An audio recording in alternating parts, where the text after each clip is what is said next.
এটা তো আকীদা, আকীদা না? এটা এটা আকীদা শব্দের অর্থ হলো বিশ্বাস। এমন কোনো মানুষ নাই যার কোনো বিশ্বাস নাই। পাগল আর বাবু ছাড়া সবার একটা বিশ্বাস আছে। হিন্দু হোক, বৌদ্ধ হোক, খ্রিস্টান হোক, ইহুদি হোক, জৈন হোক, কনফুসীয় হোক, তাও হোক, সিন্তু হোক, যতগুলি বড় বড় ধর্ম বিশ্বের আছে সবগুলিতে একটা না একটা বিশ্বাস আছে। সবারই একটা বিশ্বাস তারা লালন করে থাকে। এমন কোন জাতি নেই যাদের কোনো বিশ্বাস নাই, ব্যক্তিও নাই যাদের কোনো বিশ্বাস নাই। বিশ্বাসহীন জাতি পাওয়া যায় না। এমনকি যে বলে আমার কোনো বিশ্বাস নাই, এটা একটা বিশ্বাস। যে বলে আমার কোনো আকীদা নাই, এটা একটা আকীদা। কারণ এটাও তো তার অন্তর্ভুক্ত স্থান পেয়েছে। এর অর্থ আকীদা ব্যতীত কেউ নাই। প্রশ্ন হচ্ছে, যেহেতু আকীদা ব্যতীত কেউ নাই, আমি একটা ঘটনা বলছি না, কি বিস্তারিত বলবো এই জন্য বলছি, তাহলে সব আকীদা কিন্তু শুদ্ধ না, নাকি সব আকীদাই শুদ্ধ? সব আকীদা শুদ্ধ হইতো তাহলে হজবরণ লেগে যেত। আপনি বিশ্বাস করেন এক আল্লাহ, খ্রিস্টান বিশ্বাস করে 3 জনে, হিন্দু বিশ্বাস করে বহুজনে। এরকম যদি ধর্ম ভিত্তিক বিশ্বাসগুলি সব শুদ্ধ হয়, পৃথিবীতে কি হয়ে যাবে? আগুন ধরে যাবে, অশান্তির মূল বয়ে যাবে। পৃথিবীতে আল্লাহ তাআলা বলছেন কেন তিনি একদল দিয়ে একদলকে দমন করেন? কারণ যে কারণে যদি এইটাকে আল্লাহ সহি দিন দিয়ে বাতিলকে প্রতিহত না করেন, তাহলে জগৎ ধ্বংস হয়ে যাবে। জগতের মধ্যে কেউ সুন্দরভাবে বসবাস করতে পারবে না। আল্লাহ তাআলা যখন হক দিয়েছেন তখন তিনি বলে দিয়েছেন জাল হক, কুল জাল হক ওয়া যাহাকাল বাতিল ইন্নাল বাতিলা কানা যাহুকা। হক এসেছে, বাতিল চলে যাবে, অবস্থিত হোক। তাহলে বোঝা গেল যে কিছু হক বিশ্বাস আছে, কিছু না হক বিশ্বাস আছে, কিছু বাতিল বিশ্বাস আছে। এখন হক এবং না হক বাতিল বিশ্বাস কেমনে ভাগ করবেন? একটা তো হক বিশ্বাস, একটা সবাই বলে যে আমারটা হক। এমন কোন জাতি পাবেন না, হিন্দু বলেন, বৌদ্ধ বলেন, খ্রিস্টান বলেন, মুসলিম বলেন, মুসলিমদের মধ্যে কবর পূজারি বলেন, অথবা মুসলিমদের মাজার পূজারি বলেন, মুসলিমদের মধ্যে যারা মানুষদের জীবন্ত মানুষের ইবাদত করতেছে দেখছেন, ওদের সবাই বলে যে আমারটা ঠিক। এই ঠিক কিভাবে নির্ধারিত হবে? সবাই তো দাবি করে যে আমারটা ঠিক। বিশ্বাস অবশ্যই সবারটা ঠিক নয়, কিছু ঠিক আছে, কিছু বেঠিক আছে। আপনার আকীদা বিশ্বাস যদি কোনো, আকীদা অর্থই বিশ্বাস, আকীদা বিশ্বাস যদি শুদ্ধ হতে হয় তাহলে 2টা জিনিস লাগবে।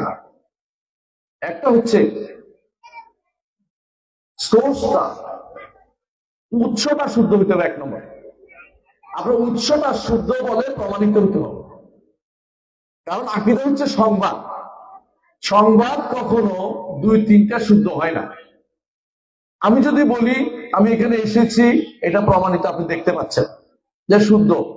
যদি আমি আসি নেই, আমি যদি বলি আসি নেই, তাহলে আপনাকে জিজ্ঞাসা আমি আগে আসি নেই কোনোদিন, এটা আপনি তাহলে আমাকে আমার কথা বিশ্বাস করতে পারেন অথবা কাউকে জিজ্ঞাসা করতে পারেন। 2টার একটা।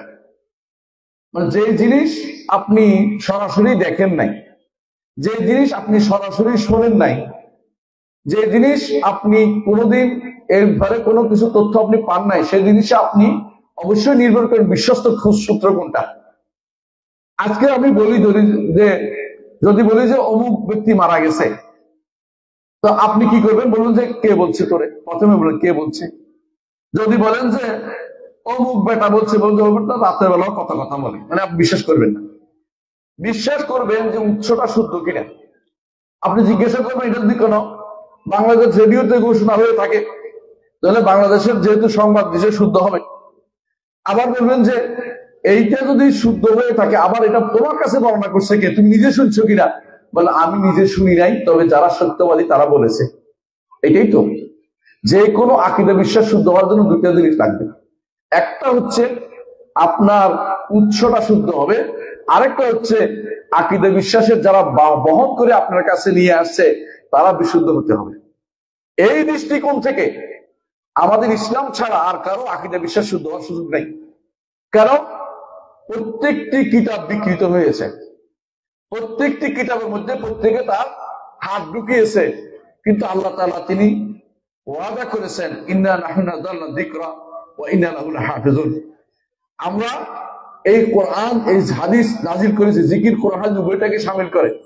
এই ব্যাপারে আমার কিতাবে আমি বিস্তারিত লিখেছি, একটা গ্রন্থ আছে হাদিসের প্রামাণিকতার গ্রন্থে বিস্তারিত আলোচনা করেছি। আল্লাহ তাআলা তার এই দ্বীনকে হেফাজত করবেন কিয়ামত পর্যন্ত। এই জন্য একটা গোষ্ঠীকে রেখে দিয়েছেন যারা হক পথের প্রতীক হবে, তারা কোরআন এবং সুন্নাহ বেসড হবে, এরা সালফে সালেহীন অনুসারী হবে। এদের এই পথে যদি আপনি চলতে পারেন, আপনি বিশুদ্ধ আকীদা পাবেন। তাহলে বিশুদ্ধ আকীদা পেতে হলে আপনাকে উৎসটা শুদ্ধ হতে হবে, কোরআন এবং সুন্নাহ উৎস হিসেবে শুদ্ধ। বিশুদ্ধ আকীদা পেতে হলে কোরআন এবং সুন্নাহ থেকে যারা আপনাকে বর্ণনা করছেন তারা গ্রহণযোগ্য ব্যক্তি হতে হবে। তারাও হচ্ছে এই উম্মতের মধ্যে সেরা ব্যক্তিত্ব, সাহাবায়ে কেরাম রিদওয়ানুল্লাহি আলাইহিম আজমাইন এবং তাদের সুন্দর অনুসারীরা, তাদেরকে আমরা সালাফে সালেহ বলি। তাহলে বোঝা গেল যে আকীদা আমাদের বিশুদ্ধ করতেই হবে। কারণ যদি ভুল আকীদার উপর আপনি থাকেন, তাহলে আপনি কোনোদিন আল্লাহ তাআলার জান্নাতের কোন সুগন্ধিও আপনি পাবেন না, সুগন্ধিও আপনি পাবেন না। যদি জান্নাতে যেতে চান, আল্লাহর বান্দা হিসেবে থাকতে চান, আপনাকে বিশুদ্ধ আকীদা নিতেই হবে। আকীদা আপনার আছেই, আকীদা যারা বলে ফেক তারা নিজেরাই ফেক। আকীদা ফেক না, আকীদা প্রত্যেকেরই আছে। এখন প্রশ্ন হচ্ছে আপনি কতটুকু গুরুত্ব দিবেন সেটার উপরে। যে যেটার মর্যাদা বুঝে সেইটার গুরুত্ব বেশি দেয়। ইমাম আবু ইউসুফ রহমতুল্লাহ আলাইহি, ইমাম আবু হানিফা রহমতুল্লাহ এক ছাত্র, আবু ইউসুফ রহমতুল্লাহ এক ছাত্রকে তিনি বলছিলেন যে আমার বাবা বলছে ক্ষেত খামারে কাজ করতে, আমার বাবা ক্ষেত খামারে কাজ করতে বলছে, আপনার কাছে আসতে নিষেধ করছে, বলছে যে ক্ষেত খামারে কাজ করলে বেশি লাভ, তুমি কেন আসা যাও কেন? তো তিনি তাকে একটা স্বর্ণ মুদ্রা দিচ্ছেন, বললেন যে এটা তুমি বাজারে যে কোনো দোকানে নিয়ে যাও, কত দেখে কত বেচে দেখো। যে যার হাতে সব পড়ছে সে একটা দাম বলছে, যখন স্বর্ণকার হাতে বলছে সে বলছে কত চাও তুমি আগে বলো। মানে সে বুঝছে এটা মর্যাদা কত বেশি। তখন তিনি এসে বললেন যে এটার মর্যাদা এত এত হইতে এত পর্যন্ত বলছে, মানে অল্প থেকে বেশ পুরোটা বলছে। বলছে যেটার মর্যাদা যে বুঝে সেটার মর্যাদা জানে। আকীদা বিশ্বাস কেন আপনি গুরুত্ব দিবেন? কারণ এটার উপর আপনার আখিরাত নির্ভরশীল। এইটা যদি ভুল হয় আপনার আখিরাতে কিছু প্রাপ্তি থাকবে না। একেবারে বিশুদ্ধ কথা এটা। নবী রাসূলগণ আকীদা বিশ্বাস বিশুদ্ধ করার জন্য প্রেরিত হয়েছে। শরীয়ত পরিবর্তিত হয়েছে যুগে যুগে, কিন্তু আকীদা পরিবর্তন হয়নি। আকীদা পরিবর্তনযোগ্য জিনিস না। যুগে যুগে নবী রাসূলরা এই আকীদা বিশ্বাসের জন্য প্রেরিত হয়েছেন। আল্লাহর কিতাবগুলি এই জন্য নাজিল হয়েছে, কিতাবগুলি এই জন্য নাজিল হয়েছে। নবীরা এই আকীদা বিশ্বাস প্রচারের জন্য যত রকমের কষ্ট আছে সব সহ্য করেছেন।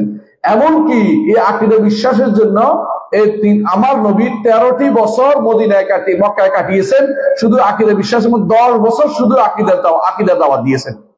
এরপরে বাকি 3 বছর আকীদা দাওয়াত কি বন্ধ করে দিয়েছেন? না, ওই 3 বছরও মক্কাতে আকীদার দাওয়াত দিয়েছেন। মদিনাতে যখন আসছেন, মদিনাতে তিনি আকীদার দাওয়াত দিয়েছেন, সাথে সাথে শরিয়াও আসছে। সালাত, যাকাত, সওম, হজ এগুলি ফরজ হয়েছে।